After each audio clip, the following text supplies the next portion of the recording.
গরম হয়েছে তো কি হয়েছে, রান্না করে খাবো না বলো?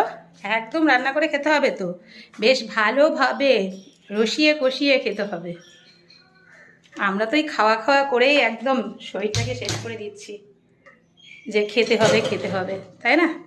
কিন্তু খাবো না তো করবো কি, আয় করা তো খাবার জন্য না, মানুষ এত কষ্ট করে সেই তো দুটো খাবার জন্যই। একদিন তো ছেড়ে যেতেই হবে, তাই যার যেরকম ইচ্ছে সে সেরকম খাও, এটাই।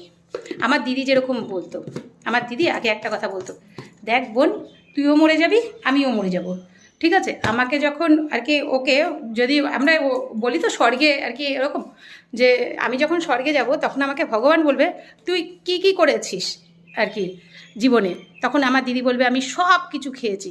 আর তোকে যখন বলবে তখন তুই কি বলবি, আমি কিচ্ছু করিনি, আমি এটা খাইনি ওটা খাইনি সেটা খাইনি। আমি আচ্ছা, বলে দেখ আমি সব কিছু খাই।